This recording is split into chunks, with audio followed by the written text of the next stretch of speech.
नमस्कार। कक्षा 10 के अर्थशास्त्र विषय का पहला जो टॉपिक है विकास, जिसके बारे में आज हम अध्ययन करेंगे। सबसे पहले महत्वपूर्ण यह है कि विकास का अर्थ क्या है। सबसे पहले हम यह समझें कि विकास किसे कहते हैं। सामान्यतया अगर हम विकास के बारे में बात करें तो हम हमारे जीवन के अंदर जिस भी ढंग से जी रहे हैं उसको और बेहतर ढंग से कैसे जिया जाए, इसके लिए हम कुछ न कुछ जीवन में उपाय करते रहते हैं। तो हमारे जीवन में हम उसको और अच्छे ढंग से जीने के लिए जो कुछ भी हमारे लक्ष्य, हमारी इच्छाएं, हमारी आकांक्षाएं होती है, इन इच्छाओं, हमारे लक्ष्यों को प्राप्त करने के लिए हम कुछ न कुछ जिंदगी में उपाय करते रहते हैं और इनके फलस्वरूप हम कुछ बेहतर हासिल करते हैं। उसी को हम विकास कहते हैं। जैसे अलग अलग जो व्यक्ति होते हैं उनके लिए लक्ष्य भी जिंदगी में अलग अलग होते हैं। अगर एक रिक्शा चालक, उसको विकास कहेगा कि वह रिक्शे के ऊपर मजदूरी करते करते नेक्स्ट टाइम में एक अच्छा ऑटो खरीद ले, उसको वो उस रिक्शा चालक के लिए विकास कहलाएगा। परंतु क्या पहले से जिसके पास रिक्शा है उसके लिए वो रिक्शा विकास है? नहीं है। उसके लिए विकास का पैमाना होगा वो 8-10 और रिक्शा खरीदे या वो कुछ किसी और बड़े वाहन को खरीदे। एक नॉर्मली वेतन पर एक व्यक्ति कोई कार्य कर रहा है तो उसके लिए विकास है कि उसको और अधिक वेतन का कोई कार्य मिले, वो उसके लिए विकास है।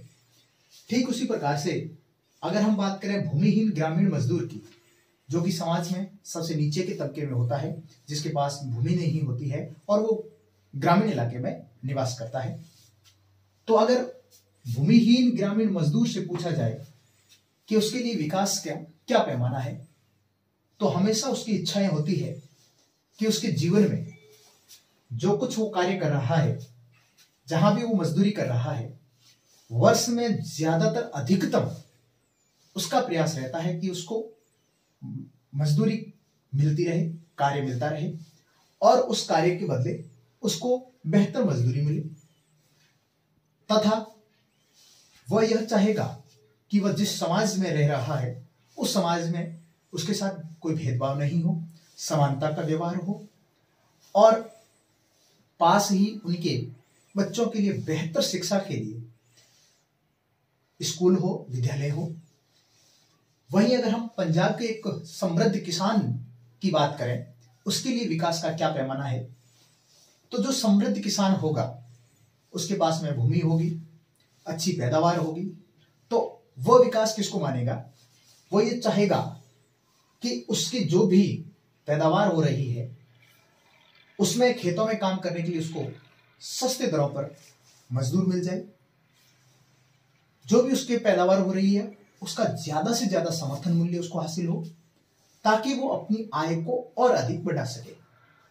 यहां हमने इन दोनों ही प्रकार के व्यक्तियों के वर्गों के बारे में हमने अध्ययन किया, तो हमें पता चला कि अलग अलग व्यक्तियों के लिए विकास के अपने अलग अलग लक्ष्य हैं, क्योंकि उनके जीवन में अलग अलग इच्छाएं हैं। इसके अलावा भी हम और भी बात कर सकते हैं। जैसे अगर शहर के किसी बेरोजगार लड़के से पूछें कि उसके लिए विकास का क्या मायना है, तो उसके लिए विकास का मायना अलग होगा। वो ये चाहेगा कि उसको शहर में ही एक बहुत अच्छी नौकरी मिल जाए, शहर में ही उसका एक अच्छा सा घर हो। तो कहने का मतलब ये हुआ कि सभी लोगों का जीवन में अपनी अलग अलग इच्छाएं होती है। अपने जीवन को जिस तरीके से वो जिस स्तर पर वो जी रहे हैं उसको और बेहतर किस ढंग से जिया जाए, इसके लिए क्या उपाय किए जाए और उनको प्राप्त किया जा सके उन लक्ष्यों को, वो उसके लिए विकास होगा। कुल मिलाकर इसका अर्थ ये हुआ कि अलग अलग लोगों के लिए विकास के उनकी अलग अलग इच्छाएं और अलग अलग लक्ष्य होते हैं। तो हमने यहां पर देखा कि अलग अलग व्यक्तियों के अलग अलग जो लक्ष्य है जीवन में बेहतर तरीके से जीने के लिए, इन सब में एक चीज पर अगर गौर करें तो सब लोगों की बेहतर आय कैसे प्राप्त की जाए, यानी आय भी उनके जीवन को बेहतर तरीके से जीने के लिए हम विकास के एक मानदंड के रूप में माप सकते हैं। लेकिन सिर्फ आय के द्वारा ही एक व्यक्ति का विकास हो सकता है, यह पूर्णतया सत्य नहीं है। हाँ, आय के द्वारा विकास जरूर हो सकता है, उसकी कई आवश्यकताओं की पूर्ति हो सकती है बेहतर आय के माध्यम से, लेकिन इसके अलावा भी एक व्यक्ति ये चाहता है कि उसकी बेहतर आय के साथ साथ उसके और कुछ इच्छाएं होती है कि समाज के अंदर उनके साथ किसी भी प्रकार का भेदभाव नहीं किया जाए, अर्थात समाज में समानता का व्यवहार उनके साथ किया जाए। स्वतंत्रता यानी उनको एक समाज के अंदर एक आजादी जो है वो मिल सके और सुरक्षा की भी भाव उनको प्राप्त हो। कहने का मतलब ये हो गया कि एक व्यक्ति अपने जीवन को बेहतर तरीके से कैसे जी सके, इसके लिए आय के अलावा जो उसके अन्य जो लक्ष्य आकांक्षा जो होती है उसमें समानता, स्वतंत्रता, सुरक्षा, बेहतर स्वास्थ्य कह सकते हैं और शिक्षा जैसे कई ऐसे मुद्दे होते हैं जिनके आधार पर वह व्यक्ति तय करता है कि अपने जीवन को कैसे वो बेहतर तरीके से जी सकता है।